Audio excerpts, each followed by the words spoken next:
Hello students. आज हम इस वीडियो लेक्चर में आपके एमबीए फोर्थ सेमेस्टर का सब्जेक्ट मार्केटिंग ऑफ सर्विस की पाँचों यूनिट का एक क्विक रिवीजन करेंगे। तो चलिए स्टार्ट करते हैं। सबसे पहले कि सर्विस होता क्या है। तो सर्विस बेसिकली वो एक्सपीरियंस या फिर वो सेटिस्फेक्शन रहता है जो एक मार्केटर या सेलर अपने कस्टमर को प्रोवाइड करता है। सर्विस में और प्रोडक्ट में मेजरली यही डिफरेंस रहता है कि सर्विसेज एक्सपीरियंशियल रहती हैं, ये इनटेंजिबल रहती है, इनको हम टच नहीं कर सकते हैं, देख नहीं सकते हैं, इनको हम फील कर सकते हैं। और जो प्रोडक्ट रहता है उसको हम टच भी कर सकते हैं, देख भी सकते हैं और फील भी कर सकते हैं। सर्विसेज का एक मेजर बेनिफिट यह भी है कि ये पेरिशेबल नहीं रहती हैं, मतलब कि ये कोई एक्सपायरी डेट इनकी नहीं रहती है, क्योंकि जब कंज्यूम करी जाती हैं उसी टाइम ये प्रोड्यूस की जाती हैं। फॉर एग्जांपल, अगर आपको हॉस्पिटल जाना है ट्रीटमेंट के लिए तो डॉक्टर आपका ट्रीटमेंट उसी टाइम पे करेगा जब आपको उसकी ज़रूरत रहेगी। तो ये रहता है सर्विस का बेसिक कॉन्सेप्ट। अब नेक्स्ट देखा जाए तो सर्विस मार्केटिंग क्या होता है। तो सर्विस ऑर्गेनाइजेशन जो रहते हैं वो प्लानिंग से लेकर कस्टमर को अपनी सर्विस का एक्सपीरियंस पहुंचाने तक जितनी भी एक्टिविटीज़ रहती हैं वही सर्विस मार्केटिंग के अंडर आती हैं। इसके एग्जांपल देख लेते हैं हम। सबसे फर्स्ट है इसमें डिफेंस, पोस्टल, एजुकेशन सर्विसेज, जो एजुकेशन सर्विसेज रहती है जो स्कूल, कॉलेजेस, यूनिवर्सिटीज़ द्वारा ऑफर की जाती हैं। हेल्थ केयर सर्विसेज हो गई जो हॉस्पिटल देता है हमको। रिलीजियस सर्विसेज हो जाती हैं, एयरलाइंस हो जाती हैं जिसके थ्रू हम ट्रैवल कर सकते हैं, होटल रहते हैं, एंटरटेनमेंट एक्सेट्रा। अब नेक्स्ट है हमारा मेन कैरेक्टरिस्टिक्स ऑफ सर्विसेज। तो सर्विसेज क्या होता है, सर्विसेज की कैरेक्टरिस्टिक्स क्या होती हैं। सबसे फर्स्ट है इसमें इंटेंजिबिलिटी, हम सर्विसेज को छू नहीं सकते हैं, इसको हम सिर्फ फील कर सकते हैं। पेरिशेबिलिटी, सर्विसेज एक्सपायर नहीं रहती है, एक्सपायर नहीं होती है, इनकी कोई एक्सपायरी डेट फिक्स नहीं रहती है। थर्ड है इनसेपरेबिलिटी, जो सर्विस प्रोवाइडर है जो हमें सर्विस प्रोवाइड करता है सर्विसेज उससे कभी सेपरेट नहीं हो सकती हैं। सर्विसेज लेने के लिए सर्विस प्रोवाइडर का ज़रूरी होना आवश्यक है। नेक्स्ट है हेट्रोजीनिटी, सर्विसेज कभी भी एक जैसी नहीं रहती हैं, डिफरेंट सर्विस प्रोवाइडर की सर्विसेज में थोड़ा बहुत डिफरेंस आ ही जाता है। Then ownership, quality measurement, quality हम सर्विसेज की मेजर कर सकते हैं जो डिफरेंट सर्विस प्रोवाइडर हमें ऑफर करते हैं। फॉर एग्जांपल, हम किसी एक होटल में जाते हैं, उसकी क्वालिटी, वहाँ का एक्सपीरियंस हमारा कैसा रहा, ये हम दूसरे होटल के एक्सपीरियंस से कंपेयर कर सकते हैं। नेचर ऑफ डिमांड, मतलब जब तक डिमांड रहती है जब भी सर्विस ऑफर की जाती है। नेक्स्ट हमारा टॉपिक है reasons for growth of services in India. Service sector ने बहुत जल्दी ग्रोथ करी है इंडिया में, तो इसके मेन रीजंस क्या हैं। सबसे फर्स्ट इसका रीज़न है कल्चरल चेंजेस। लोगों ने अपने ट्रेडिशनल लाइफस्टाइल से मॉडर्न लाइफस्टाइल में जो ट्रांजिशन मूवमेंट करा है बहुत ही रैपिड हुआ है। Next, change role of women, women का जो रोल था जो पहले हाउस होल्ड तक था वो अब चेंज हो गया है, वो वर्किंग सेक्टर में भी वुमेन का पार्टिसिपेशन इंक्रीज हुआ है। Next, conservation of natural resources, natural resources हैं ये बहुत ही स्पीड से डिप्लीट किए जा रहे हैं, तो इनको कंजर्व करना बहुत ज़रूरी हो जाता है। इसके लिए भी सर्विस सेक्टर की ज़रूरत महसूस होती है। आईटी रिवॉल्यूशन, टेक्नोलॉजिकल सेक्टर का रिवॉल्यूशन हुआ है, इसका बहुत ही एडवांसमेंट हुआ है। Next, development of market, market जो सेक्टर था ये डेवलप हुआ है क्योंकि हाउस होल्ड की इनकम जो थी वो ज़्यादा हुई है जिससे उनका मार्केटिंग की हैबिट में भी इंक्रीज़ देखने को मिला है। Then next, increased consciousness of health care, लोगों ने अपनी हेल्थ के प्रति बहुत ज़्यादा ही कॉन्शियस होने लग गए हैं।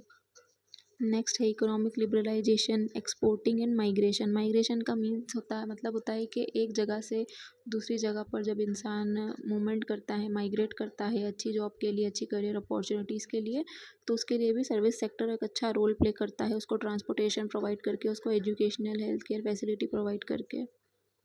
नेक्स्ट हमारा टॉपिक है क्लासिफिकेशन ऑफ सर्विसेज। तो सर्विसेज को मेनली टू ब्रॉड हेडिंग में क्लासिफाई किया गया है। इसमें सबसे फर्स्ट है हमारा classification of services based on tangible action. Tangible action का मतलब है कि इसमें पीपल और प्रोडक्ट डायरेक्टली इन्वॉल्व रहते हैं सर्विस प्रोवाइड करने में। सबसे फर्स्ट है इसमें सर्विसेज फॉर पीपल, मतलब इसमें आता है सबसे फर्स्ट है health care, restaurant and salon where the service is delivered by people to people. Health care में डॉक्टर हमें सर्विस प्रोवाइड करता है, सैलून्स में जो रहते हैं वर्कर्स वो हमें सर्विस प्रोवाइड करते हैं। Next, services for goods like transportation, repair and maintenance and other where services are given by people for object और गुड। ट्रांसपोर्टेशन में अगर कोई हमारा लगेज है, कोई हमारा सामान है, उसको ट्रांसपोर्ट करना रहता है। रिपेयर में कोई हमारी चीज़ है जो ख़राब हो गई है, उसको मेंटेन एंड रिपेयर करने के लिए हम उसकी सर्विसेज कराते हैं किसी प्रोडक्ट के थ्रू या फिर पीपल के। नेक्स्ट हमारा टॉपिक है सिग्निफिकेंस ऑफ सर्विस मार्केटिंग। तो सर्विस मार्केटिंग क्यों ज़रूरी है? सबसे first, creation and expansion of job opportunities. Job opportunities को क्रिएट करना और लगातार इसको बढ़ाते ही रहना ताकि जो ग्रोइंग पॉपुलेशन है उनको कैटर की जा सके, उनकी जॉब अपॉर्चुनिटीज़ नीड उनकी। Next, and optimal utilisation of resources. जितने भी नेचुरल या फिर नेचुरल रिसोर्सेज कंट्री में मौजूद हैं उनका अच्छे से यूटिलाइजेशन किया जा सके।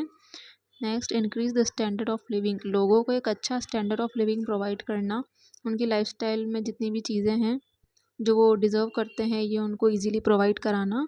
Last, environmental friendly technology. ऐसी टेक्नोलॉजी को प्रोड्यूस करना जो एनवायरमेंट को ज़्यादा हार्म ना पहुँचाए। इसमें नेक्स्ट हमारा टॉपिक है classification of services based on intangibility. सबसे फर्स्ट है services directed at people's mind. Services sold through influencing the creativity of human mind की क्रिएटिविटी से जो सर्विस क्रिएट होती हैं वो आती है इसमें। नेक्स्ट हमारा services directed eight intangible asset. इसमें आता है हमारा banking, legal services and insurance services. Bank में जाते हैं हम बैंकिंग सर्विसेज के लिए, लीगल सर्विसेज में लॉयर से एडवाइस लेना हो गया, एंड इंश्योरेंस सर्विसेज में इंश्योरेंस करवाना। इंश्योरेंस मेडिकल हो सकता है, हेल्थ इंश्योरेंस हो सकता है, लाइफ इंश्योरेंस हो सकता है, एक्सेट्रा। यही सर्विस क्लासिफिकेशन को और डिटेल में देखा जाए तो और भी इसमें बहुत सारी सर्विसेज इंक्लूड होती हैं, जैसे कि कम्युनिकेशन सर्विस हो गया जिसमें टेलीकॉलिंग आ जाती है, एजुकेशनल सर्विस हो गया, एनवायरमेंटल सर्विस हो गया, एनवायरमेंट को प्रोटेक्ट करने के लिए जो सर्विस प्रोवाइड करते हैं, फाइनेंशियल सर्विस हो गया, टूरिज्म हो गया, एक्सेट्रा। नेक्स्ट हमारा टॉपिक है segmentation in service marketing. Marketing segmentation क्या होता है? Marketing segmentation is the practice of dividing your target market into approachable groups. इसमें हम मार्केट को कंज्यूमर की होमोजीनियस मतलब कि सिमिलर कैरेक्टरिस्टिक्स के अकॉर्डिंग डिवाइड कर देते हैं। अब ये कैरेक्टरिस्टिक्स उनकी एज हो सकती है, उनकी नेशनैलिटी हो सकती है, उनके डेमोग्राफिक हो सकते हैं, उनकी प्रायोरिटीज़ हो सकती हैं और उनका माइंडसेट क्या है मतलब उनके एटीट्यूड लाइफस्टाइल क्या है, ये कैरेक्टरिस्टिक्स हो सकती हैं जिन्हें हम सिमिलर कस्टमर को आइडेंटिफाई करके एक सेगमेंट में ग्रुप कर देते हैं। यही होता है सेगमेंटेशन ऑफ मार्केट। अब मेनली सेगमेंटेशन के 3 अप्रोचेस रहते हैं, मतलब इसके 3 स्टेजेस रहते हैं। फर्स्ट है इसमें dividing population of possible customer into group with common service related characteristics. मतलब कि सिमिलर कस्टमर की जो कैरेक्टरिस्टिक्स है उन्हीं से उनको ग्रुप कर देना। नेक्स्ट है टारगेटिंग। आप अपने कस्टमर को ग्रुप तो कर लिया है, अब आपको एक पर्टिकुलर सेगमेंट को चूज़ करना है और उसी सेगमेंट को आपको टारगेट करना है। लास्ट है इसमें पोजीशनिंग। पोजीशनिंग क्या होता है? Positioning unique place in the mind of the customer. अपने प्रोडक्ट के बारे में कस्टमर के माइंड में आपको एक यूनिक आइडेंटिटी इस्टेब्लिश करनी है जिससे वो आपके प्रोडक्ट को ख़रीदने के लिए मोटिवेट हो सके। Differentiation form first step to creating unique positioning. आपके प्रोडक्ट को आपको कॉम्पिटिटर के प्रोडक्ट से डिफरेंशिएट करना रहेगा जब भी आपके कस्टमर के माइंड में उसकी एक डिस्टिंक्ट आइडेंटिटी इस्टेब्लिश होगी। अब आप कस्टमर को कितने तरह से सेगमेंट कर सकते हैं? तो फर्स्ट है सबसे पहले डेमोग्राफिक। डेमोग्राफिक मतलब कि उनके एज, जेंडर, नेशनैलिटी, ये सब चीज़ों को आप माइंड में रखते हुए उनको ग्रुप कर सकते हैं। नेक्स्ट साइकोग्राफिक सेगमेंटेशन कि उनके एटीट्यूड क्या हैं, उनके बिलीव्स क्या हैं। बिहेवियर सेगमेंटेशन में मतलब कि उनके एक्शन क्या है, किसी प्रोडक्ट के प्रति उनका रिस्पॉन्स, उनके फीडबैक क्या हो सकते हैं। Last need based segmentation focuses on what customer truly want in service. तब कस्टमर की एक्चुअल नीड क्या है, उनके एक्चुअल एक्सपेक्टेशन क्या है आपके प्रोडक्ट से, जो देखना चाहते हैं, जो चीज़ उनको सेटिस्फाई करती हैं, जो चाहते हैं प्रोडक्ट में हो, उसको माइंड में रखते हुए अपने कस्टमर को ग्रुप करना। नेक्स्ट है इसमें हमारा topic service marketing mix. Marketing mix हमने पढ़ा था प्रोडक्ट का, जिसमें हम 4 चीज़ों को कंसीडर करते हैं, that is product, price, press and promotion. In market जब सर्विस मार्केटिंग मिक्स की बात आती है तो हम इसमें 3 चीज़ें और एडिशनल ऐड कर देते हैं, that is people, process and physical evidence.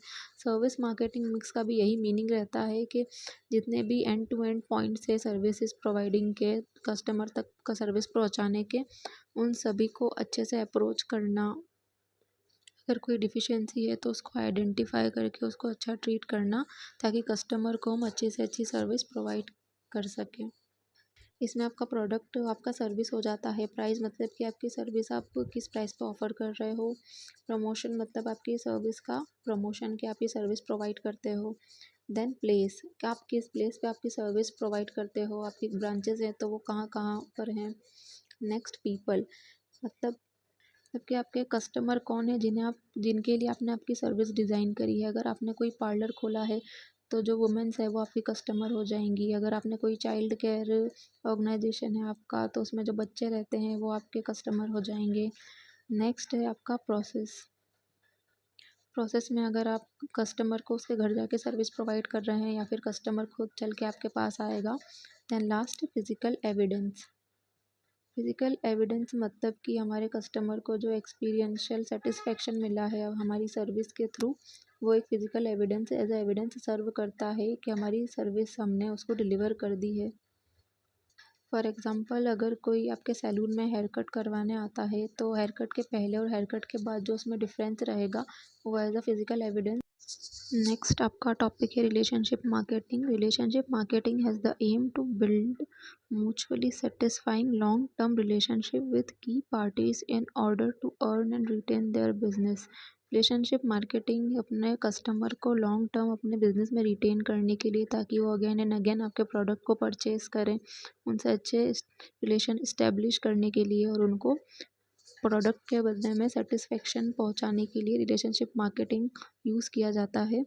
ये कॉन्सेप्ट मॉडर्न कॉन्सेप्ट है, ट्रेडिशनल कॉन्सेप्ट नहीं है जिसमें हम सिर्फ कस्टमर को प्रोडक्ट सेल करते थे। रिलेशनशिप मार्केट में हमें सिर्फ कस्टमर को प्रोडक्ट ही सेल नहीं करना रहता है, इसमें हमें कस्टमर का फीडबैक भी लेना रहता है। उनके फीडबैक के अकॉर्डिंग हमें अपने प्रोडक्ट में इम्प्रूवमेंट भी करना रहता है। Relationship marketing build strong economic technical and social ties among the parties. इसमें जो दोनों पार्टीज़ रहती हैं उन दोनों के बीच में ट्रांसपेरेंसी बिल्डअप होती है, जिसमें दोनों एक दूसरे को अच्छे से समझ पाते हैं। सेलर समझ पाएगा कि उसको अपने कंज्यूमर को उसके प्रोडक्ट में क्या चाहिए, तो अपने प्रोडक्ट में वो कैरेक्टरिस्टिक्स ऐड करके अपने कस्टमर को पहुंचा पाएगा, जिससे कस्टमर को और अच्छा सेटिस्फेक्शन मिलेगा। कस्टमर और इनकरेज होगा वो प्रोडक्ट को परचेज करने के लिए, तो इससे कस्टमर को सेटिस्फेक्शन मिलेगा और जो सेलर है हमारा या फिर जो प्रोड्यूसर है उसको प्रॉफिट जनरेट होगा अपने प्रोडक्ट की सेलिंग के थ्रू। देखा जाए तो रिलेशनशिप मार्केटिंग के कितने लेवल हो सकते हैं, इसके 5 लेवल होते हैं। सबसे फर्स्ट लेवल है इसमें हमारा बेसिक मार्केटिंग। बेसिक मार्केटिंग में सेलर सिर्फ कस्टमर को ट्रेडिशनली जैसा होता है प्रोडक्ट सेल कर देता है और यहीं उसका रोल ख़त्म हो जाता है। नेक्स्ट है हमारा रिएक्टिव मार्केटिंग। रिएक्टिव मार्केटिंग में सेलर कस्टमर को प्रोडक्ट सेल करता है और कस्टमर से एक जेन्युइन फीडबैक एक्सपेक्ट करता है कि वो उसके प्रोडक्ट के बारे में उसको बताए कि प्रोडक्ट यूज़ करके उसे कैसा लगा है। थर्ड है हमारा अकाउंटेबल मार्केटिंग। अकाउंटेबल मार्केटिंग में सेलर जो रहता है वो प्रोडक्ट के रिगार्डिंग अकाउंटेबिलिटी रखता है, मतलब कि अगर प्रोडक्ट में कुछ भी डिफ़ॉल्ट निकलता है या फिर कस्टमर को प्रोडक्ट पसंद आता है तो इसकी सोल रिस्पॉन्सिबिलिटी जो सेलर है उसकी रहेगी। Next proactive marketing. Proactive marketing में जो प्रोड्यूसर रहता है और कस्टमर रहता है दोनों साथ में मिलकर वर्क करते हैं। प्रोड्यूसर लार्ज सैंपल मार्केट में भेजने से पहले एक कस्टमर ग्रुप को सैंपल टेस्टिंग के तौर पे भेजते हैं और उनसे अपनी राय लेते हैं कि प्रोडक्ट उनको कैसा लगा है, उनको अगर कुछ इम्प्रूवमेंट चाहिए इसमें तो वो क्या इम्प्रूवमेंट हो सकता है, तो इसमें दोनों वाइस वर्सा चलते हैं। लास्ट है हमारा पार्टनरशिप मार्केटिंग। इसमें भी सेम वही कॉन्सेप्ट है कि जो प्रोड्यूसर रहता है वो कंज्यूमर से पार्टनरशिप रहती है उनकी प्रोडक्ट डिज़ाइनिंग के प्रोसेस के थ्रू कि उनको किस तरीके का प्रोडक्ट चाहिए।